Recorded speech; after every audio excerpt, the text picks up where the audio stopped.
the signals, goes back to throw. Now looks to take off and run. Elway inside the 10 and dives over the 5-yard line. Great play. Great play by John Elway. Just phenomenal.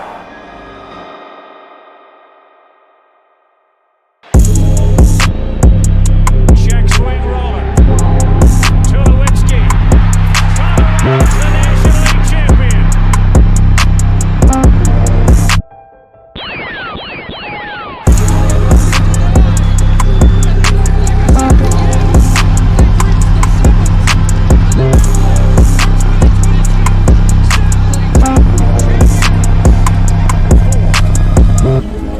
Jokic has to put it up. Falling away, puts it up. Bang! Nikola Jokic knocks it down. His foot was on the line. A two-pointer. What a shot.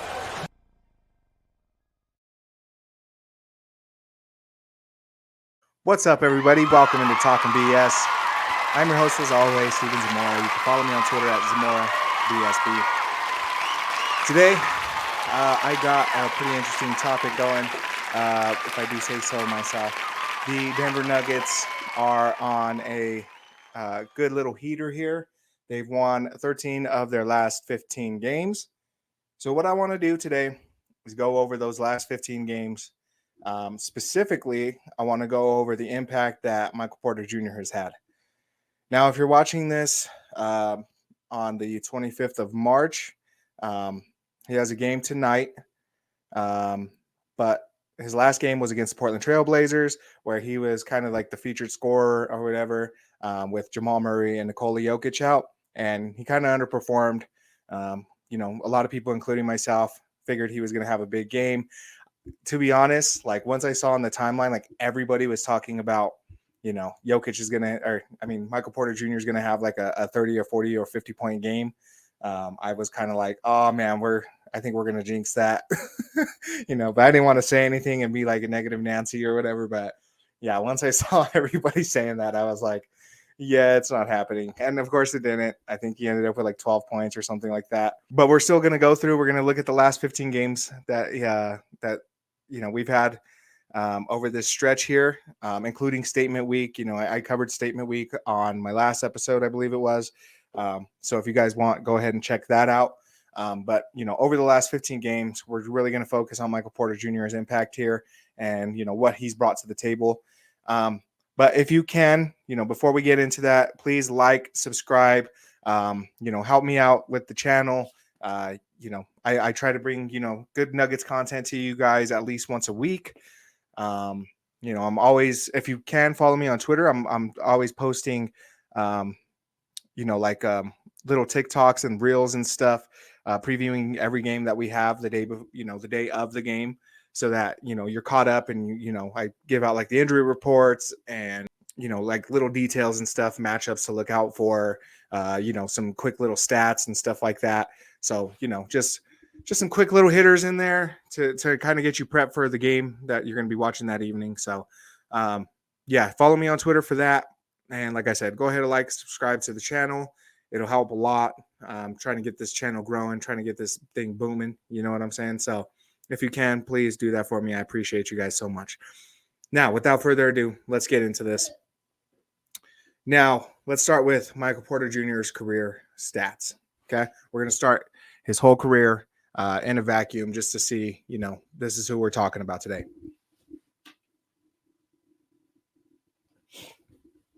All right. So on your screen, you should have Michael Porter Jr.'s 256 games. Out of those, he has started 202 of them, on average of 27 minutes per game, 16 points per game, 6 rebounds per game, 1 assist per game, just over half a steal and half a block per game.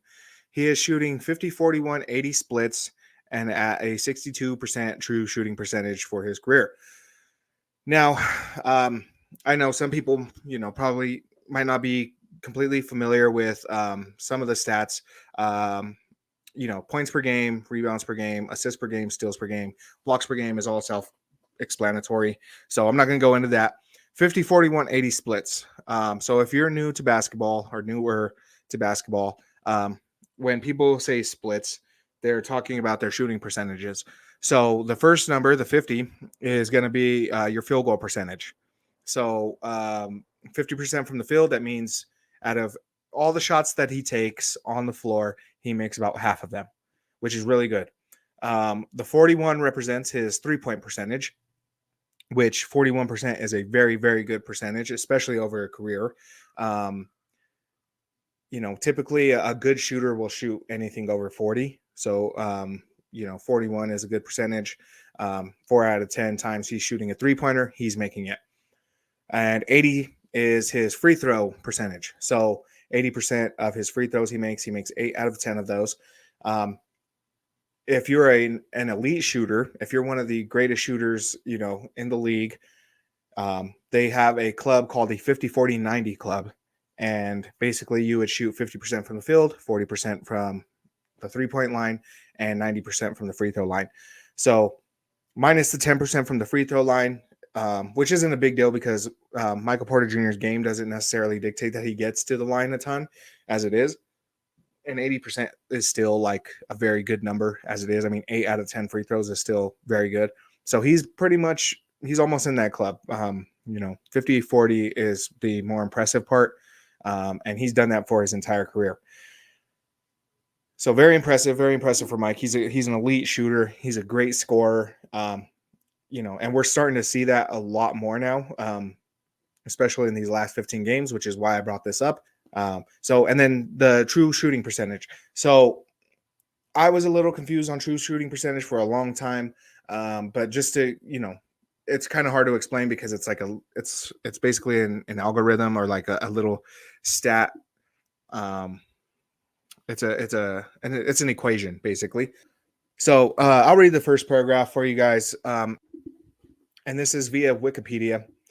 In basketball, true shooting percentage is an advanced statistic that measures a player's efficiency at shooting the ball. It is intended to more accurately calculate a player's shooting than field goal percentage, free throw percentage, and 3-point field goal percentage, taken individually. 2 and 3-point field goals and free throws are all considered in its calculation. So there is a little algorithm. Basically what it is it's taking those shooting splits and it's putting a percentage on them. What it does is it kind of overvalues values more on 3-pointers and stuff like that. So that, you could read the rest of that there. But it balances so that, guys like Stephen Curry, who are like shooting a lot of 3-pointers, will have a good true shooting percentage. And then, guys like Rudy Gobert, who are just dunking the ball all the time and never shooting outside of the paint, they have a high shooting percentage or true shooting percentage, So, if you want, you could read that whole thing. I'll keep it up there for a little bit. So basically that's what that is. So let's get into this. So the first thing I wanted to break down is Mike's individual performances themselves, right? So what I wanted to do was go back. I started with these last 15 games, right? Which I'm aptly calling Sunshine Mike, right? It's the 15 games since the All-Star break. The reason I put Sunshine Mike, if you're not aware, is because when he got back from the All-Star break, he had mentioned to reporters that he just needed a break and to go out and get some sunshine. And I think he went to Cabo or something like that for the All-Star break. And, he said he felt rejuvenated and, stuff like that. So it's kind of like a meme within Nuggets Nation that, I've dubbed it myself, Sunshine Mike. So that's going to be the last 15 games since the All-Star break, 2023 and 24. So this is the regular season. So far, there have been now 71 games played, but this is in the 69 games played. And his stats throughout that part, through the entire season as a whole. So we can compare these last 15 games to his season as a whole. And then his 2022-2023 season, which was last year, the championship season, he played in 62 games. And then we have the 2020 and 2021 season. Now, if you notice, I skipped a year because it is the year that he only played in 9 games. So we're going to go back to the year. I actually only included this because when I was looking at his stats, I was so surprised at how much he actually contributed and how big of a player he was in that season. I mean, he was the number 2 for majority of that season, so it does make sense. But as you can see, what I did was I highlighted the boxes where, that was like his best output for each statistical category. So, 2023-24, he played in the most games he's played in. Shout out to Mike, by the way. I tweeted this. I don't know if they did mention it or anything, but I did tweet this. Mike has more games played this season than Nikola Jokic does now. After yesterday's game, he is at 70 games played. Nikola Jokic is at 68. So I never thought I would ever see a season where that was the case. Truth be told, I could see the season ending with, Jokic having more games played than Mike. But I think this is a good time to kind of shout that out just because it is near the end of the season and you are going to start seeing guys probably sitting and resting a little bit more just to kind of get them, a little bit of time off before the playoffs start. Especially Mike, I think it might be a good idea to get him some rest before the playoffs, just because he has played so many games. And, as you can see, it's the most games he's played in his entire career. So shout out to Mike, man. Like 3 back surgeries. Ben Simmons has been through arguably the same, things as Mike has. And look how many games the guy has missed, like we very well could have that kind of career trajectory with Mike, and we haven't.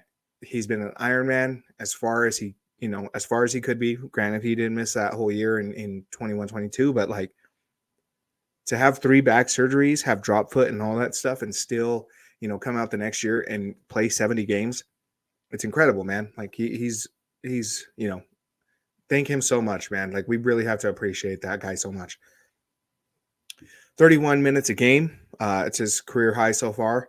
Now, 2020, he had his best points per game at 19 points per game, his best rebounds at 7.3, his best block season at 0.9 blocks, his best steals at 0.7 steals per game, and his splits were the most impressive at 54, 44, 79 splits.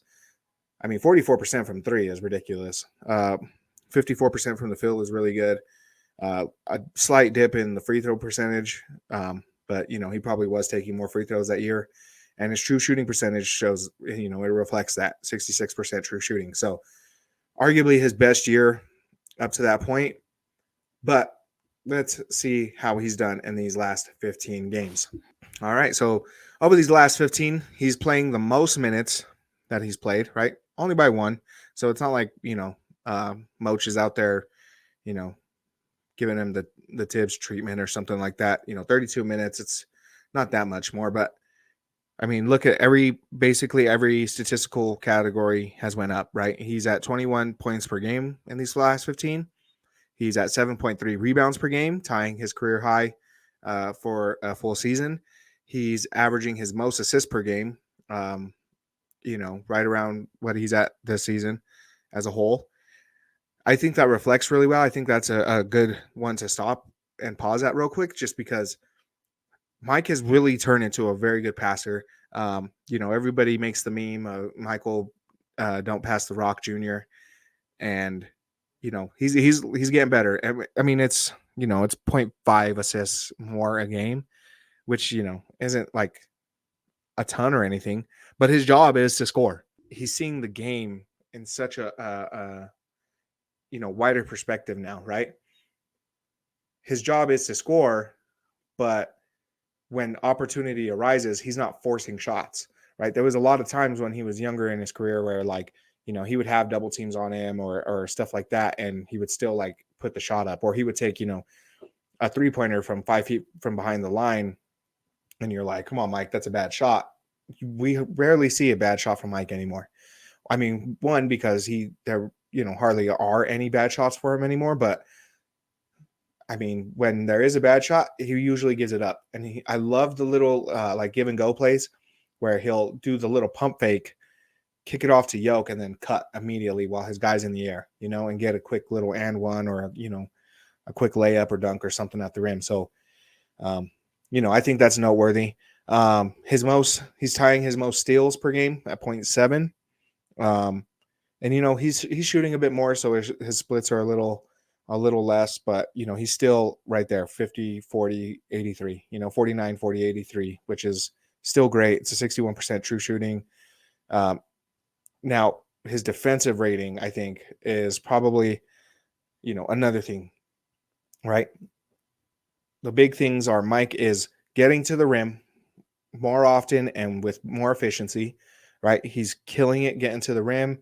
I mean, he's putting guys on poster. He had a Wemby poster. He's got a Kevin Durant poster. Like, I mean, he's fearless now going to the rim, which is incredible. We need that from Mike. It makes him so much more dynamic on offense, right? When Jokic and Jamal are running their two-man game, you already can't leave Mike alone, right? So you can't help off of him. And now, if he does get the rock, if he hits you with the pump fake, he can drive and finish with efficiency, or, he can shoot over you, which is like, it makes it near impossible to stop him offensively. His assists per game are up. So, like I said, he's seeing the floor better. He's seeing the opportunities better.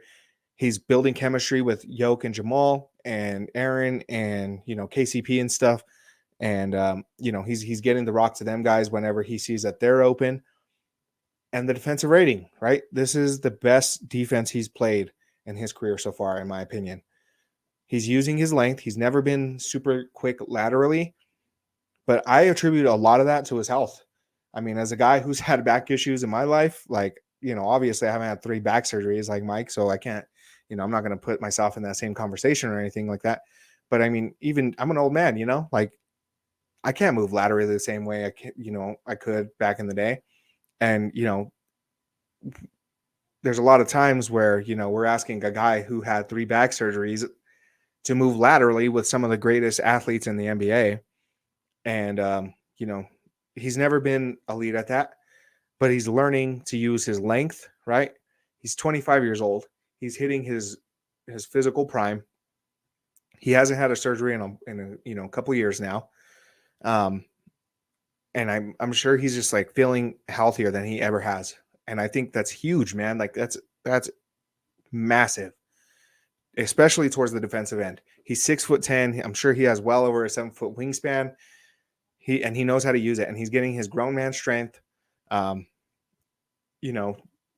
Anybody who knows, like once you hit like 20, your late 20s, early 30s is when, that's why like a lot of UFC fighters, right? Like you become a champion in like your late 20s, early 30s. A lot of the time is just because that's when you kind of really get like your body fills out. Your grown man strength is the best way to put it. You really realize like how your body works, and like you're just at your strongest point, Yeah, so shout out Mike, man. Like he's been playing really good these last 15 games. He's been incredible, man. It's been really fun to watch. The thing is that if we get this Mike through the playoffs, it's going to be damn near impossible to stop the Nuggets. I tweeted this out a couple days ago, but you really don't want to see MVP Yoke, playoff Murray, and Sunshine Mike in a playoff series. That's just going to be impossible, man. Like, what are you supposed to do? What are you supposed to do? We already have the best 2-man game in the league. It's unstoppable, right?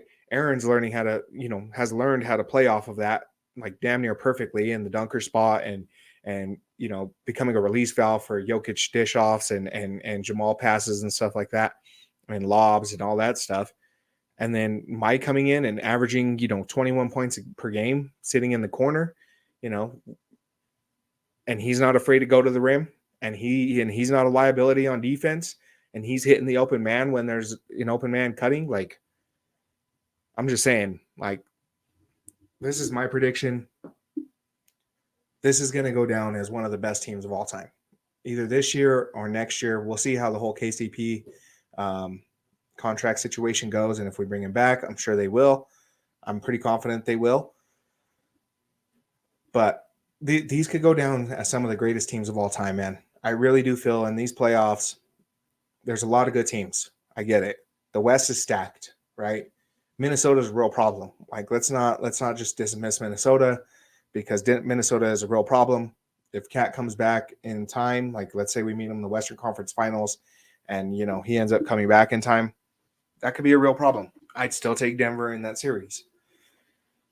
Phoenix, right? I think Phoenix could be a real problem. I had this on, my last episode of, going through playoff potential matchups and stuff like that. And, Phoenix, like I said, is a problem just because, one of the ways you could beat Denver technically is outscoring them. I mean, you put the ball in the bucket more times than Denver does. But, come playoff time, I just don't see Denver doing that. I don't see Denver collapsing the way they did in that overtime game against Phoenix, a couple of weeks ago. There's just too many options now. As long as this team stays healthy, this is going to go down, in mentioned with like the 73 win Warriors, those 72 win Bulls, those the prime Spurs teams, the 0-1 Lakers. I think this is just going to go down as one of those teams, especially if we go on another playoff run, we win another back-to-back. This is the most well put together team ever assembled, in my opinion. It might not be like superstar packed like the Warriors teams was, like those Warriors teams were, but I mean, you can't put together a team that fits better, right? And ultimately, like, this team is great for the sport, man. Nikola Jokic is the face of the league, and you got nothing but like a bunch of good guys on this team. Like, I think this is great for the sport. So speaking of the playoffs, went on a little tangent there, but I wanted to see kind of the impact of these last 15 games as well, compared to, what we've seen from this team and in the past couple seasons. So let's start off with the 2022-2023 regular season. We went 53-29, good for a 64% winning percentage. None of the stats were super good, right? Points per game, we were 12th in the league. Offensive rating, we were 5th. Assists per game, we're always top 5, just because we have, the greatest passing player, period, of all time. I believe he's the greatest passer of all time. Point blank, period. So we're always up there with assists. Surprisingly, our rebounding was pretty bad back then. Last season, 43 rebounds a game, good for 19th in the league. That caught my eye a little bit.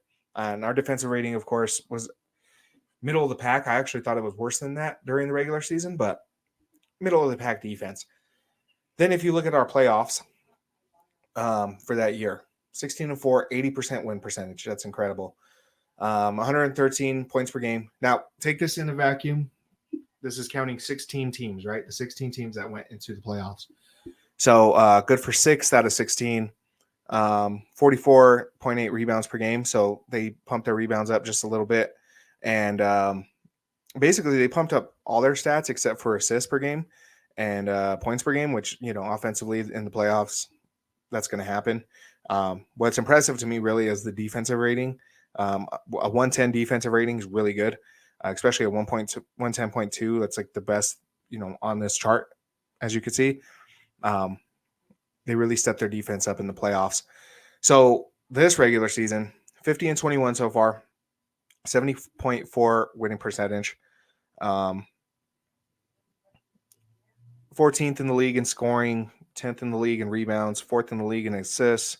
Like I said, not too many stats that stand out to you for the regular season, right?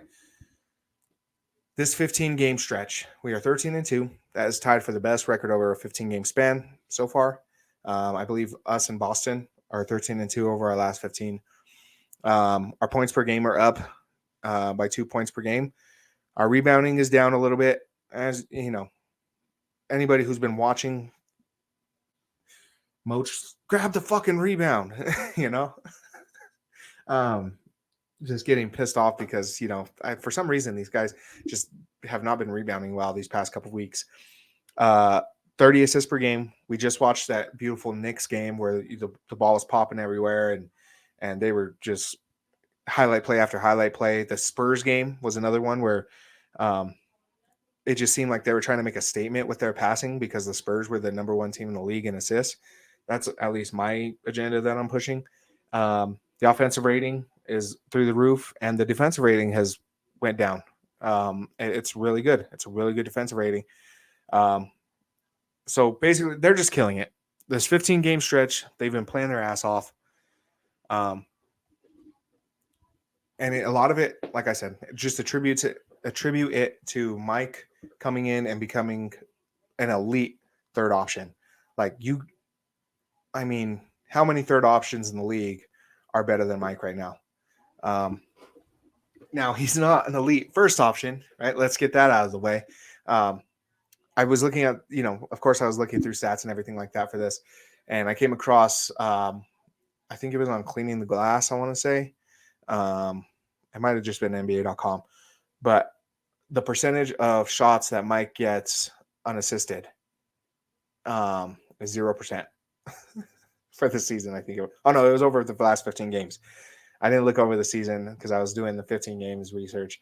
But over the last 15 games, 100% of his shots were assisted. That's when I actually first thought, like, oh, shit, like, he might have a rough game tonight against Portland. Because, one, he had Tumani Kamara. They got some good wings over there. They got Justice Winslow. They got some good wings over there that are good, like, defensive guys, good defensive options and whatever. So I kind of figured that was going to be an issue. Then I saw that stat and people on the timeline, everybody saying he's going to get a 50 game. So, all that combined, I was like, oh man, I might have hit that that copium a bit too hard there with Jamal and Jokic out. So he's not a first option, obviously. It's just the way he's built his game. Could he have been if he was drafted on a team where he was, the number one option for his whole career? Maybe, but on this team, his role is the third guy, the third scoring option, sometimes the second scoring option because Jamal, kind of disappears sometimes. And he does it great, man. He really does it great. I see a lot of like Celtics fans and stuff. They'll talk about like how Jaylen Brown and Jason Tatum, like prime example was the game against us, where Jaylen Brown was going off and Jason Tatum, I guess, told the media afterwards, like, oh, when Jaylen's cooking, like, I realized that I got to take a step back. And, Celtics fans are like, no, dude, like, you're supposed to cook with him, like, you're supposed to start, you're supposed to help him out. Like, don't take a step back, like, be aggressive with him. That's what makes you guys so dynamic. Well, I feel like this is kind of like happening with, Jamal and MPJ, where a lot of the times MPJ didn't understand, like, do I step up right now? Like, do I get the ball now and take over? Am I taking too many shots? Am I trying to do too much here? And they're starting to fill that out. They're really building that up. Jamal's been really finding him a lot lately, which is really, really nice to see. I love seeing that. Jamal has been going out of his way to find him. Yoke has been going out of his way to find him. And like I said, Mike is finding these guys too. Everything is up. He's doing great. The team's looking great. I just wanted to, kind of share those stats that I found out with you guys and, just give Mike some praise, man. Just really, dedicate an episode to Mike. Like I said, man, 70 games played, but to be there for damn near every game this season is incredible, man. For a guy who's had 3 back surgeries is nuts. And, we love you, Mike. I appreciate everything you do for this team. I don't think you get enough praise as it is. And another thing, the guy is fucking hilarious, man. He's just, bro. Shout out to Ethical Hoops, man. Like I shouted him out. I hit him up on group chat, a couple days ago too. But Ethical Hoops, if you see this, man, the thread of like your favorite Mike memes and stuff, bro. I was watching that shit for days. Just like the guy is a fucking walking meme. It is hilarious. I'm sorry for cussing so much. I shouldn't cuss so much, but he is a walking meme. The dude is hilarious. Like he is legit one of my favorite players in the world. Like I legit have a joke with my family where like my nieces or my nephews or something will go, "Hey uncle, you have a little scar on your face right here," because I have like the slit in my eyebrow, and you got a scar on your head. Oh this? Oh that? No, that's just swag.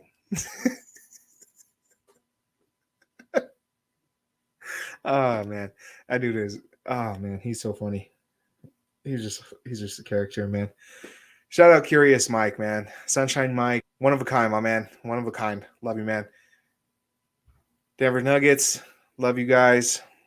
Nuggets Nation, love you guys. If you can, like I said, please like and subscribe to the channel. I hope you enjoyed this. I appreciate you guys from the bottom of my heart so much. Y'all make this happen. Y'all are the reason I do this every day. Every time you leave a comment, every time you guys hit me up on Twitter or like, all the discourse, I love that stuff. And I just appreciate you guys so much. Yep. Talking BS. We out, baby.